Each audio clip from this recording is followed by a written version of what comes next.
Assalamualaikum dan salam Sarawakku sayang. Buletin UKAS edisi petang 24 September 2020 bersama saya Alfairez Jemurin. Kerajaan Sarawak di bawah gabungan Parti Sarawak GPS mengekalkan pendirian menyokong kerajaan pusat yang sedia ada di bawah kepimpinan Perdana Menteri Tan Sri Muhyiddin Yassin. Bercakap dalam sidang media di Serian pada Rabu, Ketua Menteri Datuk Patinggi Dr. Abang Abdul Rahman Zohari Tun Datuk Abang Openg berkata perkara tersebut telah dinyatakan dalam amanat beliau pada sambutan Hari Malaysia di Sibu sebelum ini bahawa GPS sentiasa di belakang Perikatan Nasional PN. Saya tahu kerana ni yang kalkulat saya tahu, but GPS will be behind Tan Sri Muhyiddin, the present government. I have said in our Malaysia Day in Sibu that GPS is behind Tan Sri Muhyiddin Yassin. Yeah. It stays. It stays. Beliau berkata demikian bagi mengulas kenyataan Presiden PKR Datuk Seri Anwar Ibrahim yang mendakwa mendapat sokongan kukuh dan meyakinkan daripada ahli parlimen untuk membentuk kerajaan persekutuan yang baharu. Datuk Patinggi Abang Zohari turut menafikan situasi politik yang berlaku itu adalah disebabkan ketidakpuasan hati sesetengah pihak dengan bayaran cukai jualan negeri SST Kerajaan Persekutuan menerusi Petronas kepada Sarawak.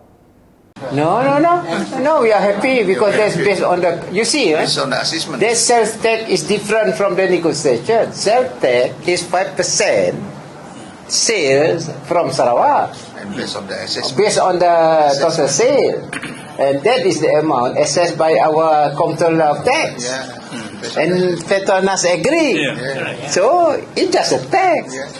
It's nothing to do with our other negotiation. It's separate altogether.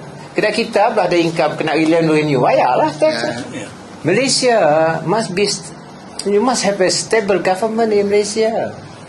And we want to work for people. Investment must datang, country economy must come up. And this is during COVID, you see. Rakyat is more important.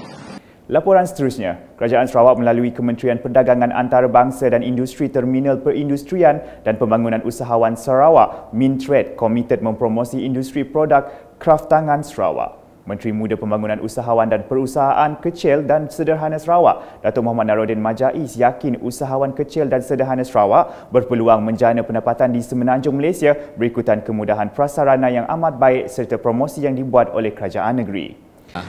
Jadi kita memang mempunyai beberapa program promosi seperti ini, bukan saja di Johor, bukan saja di Negeri Sembilan, malah kita ingin adakan di tempat-tempat yang lain.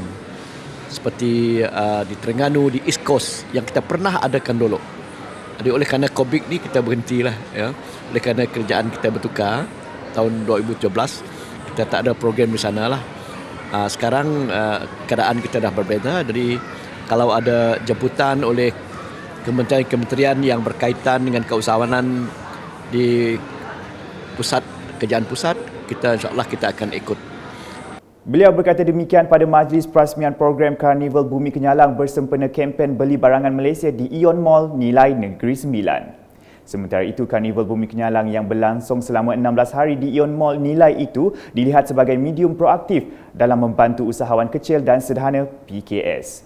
Bagi pengasas syarikat Fatimah Amin Muhammad Amin Abdullah, penglibatan beliau sejak dari 2005 dalam ekspo pameran meliputi seluruh negara. Kami pernah memasarkan produk kami di mana ada program yang ditaja oleh kementerian ataupun agensi daripada Sarawak. Kami mengikut program ini semenjak 2005 sampai sekarang. So saya sendiri pun sangat banggalah kerana kerajaan Sarawak memang prihatin dengan saya sendiri dan usahawan yang lain yang sama-sama terlibat dalam program ini. Manakala penyertaan kali kedua Azlina Esa, pengasas Ena Handicraft yang berketurunan Penan, telah membuka ruang luas untuk beliau menjana pendapatan lebih berikutan produk rotan jualan beliau iaitu Penan Bag dan dianyam oleh wanita kaum Penan mendapat sambutan hangat. Setakat ni kita punya produk sangat laris. Hari ini kita akan restock balik kita punya produk lah. Sebab kita kekurangan stok sudah sekarang. Memang sangat laris dekat sini. Kita bawa produk rotan, bag, Penan Bag yang dianyam oleh wanita kaum penan. Lepas tu kita modernkan dengan plastik bag yang kita lebih dikenali dengan penan bag lah. Selain penyertaan 24 usahawan kecil dan sederhana, terdapat 5 penyertaan adalah daripada agensi Kerajaan Negeri Sarawak. Antaranya ialah Crown Research Sendirian Berhad, iaitu merupakan anak syarikat Kerajaan Negeri Sarawak di bawah Kementerian Pendidikan, Sains dan Penyelidikan Teknologi Sarawak. Selain penyertaan 24 usahawan kecil dan sederhana, terdapat 5 penyertaan adalah daripada agensi Kerajaan Negeri Sarawak. Antaranya ialah Crown Research Sendirian Berhad, iaitu merupakan anak syarikat Kerajaan Negeri Sarawak di bawah Kementerian Pendidikan, Sains dan Penyelidikan Teknologi Sarawak. Penyertaan julung kali dilihat sebagai suntikan bagi menerokai pasaran domestik, terutama dalam mempromosikan tanaman sagu dan produk makanan yang dihasilkan. Dapat maklumat bahawa jualan terutama PKS yang menyertainya sangat menggalakkan. Sangat-sangat menggalakkan. Jadi kita berharap agar banyak lagi program-program seperti ini jelajah semenanjung Malaysia terutamanya untuk memperkenalkan lagi produk bumi kenyala. Diteruskan. Berikut pula, Menteri Muda Pelancongan Kesenian dan Kebudayaan Sarawak Datuk Sebastian Ting Chiu Yu telah mengadakan lawatan kerja bagi meninjau perkembangan projek DBEM Komuniti Lutong Miri pada Rabu. Jelasnya grant projek kecil luar bandar MRP sebanyak RM100,000 telah disalurkan bagi projek kerja fasa 1, iaitu pembinaan bangunan baru. So 100,000 starting 28 September 2020 will finish 27 December 2020. 3 months amount 100,000 these are the things that they will be doing preliminary. More important is seeding.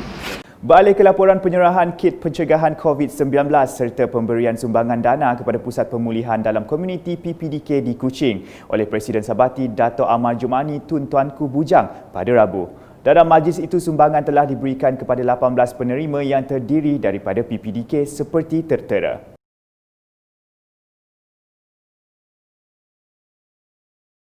Pada masa yang sama, bantuan seperti pelitup muka, sarung tangan, cecair pencuci tangan serta alat pengesan suhu telah diterima oleh 55 buah PPDK di seluruh Sarawak.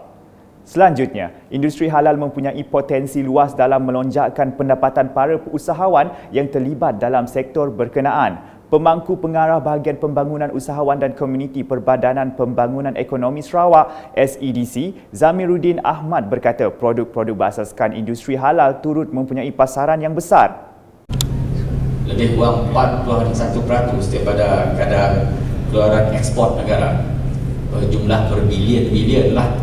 Jadi peluangnya amat besar dalam industri halal.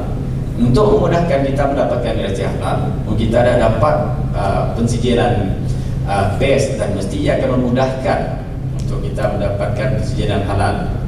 Sementara itu, mewakili Residen Bahagian Sibu, Pegawai Daerah Sibu Suhaili Mohamad berkata kursus tersebut bukan sahaja untuk orang Islam tetapi untuk semua pemain industri makanan supaya dapat mengeluarkan hasil produk yang diiktiraf halal.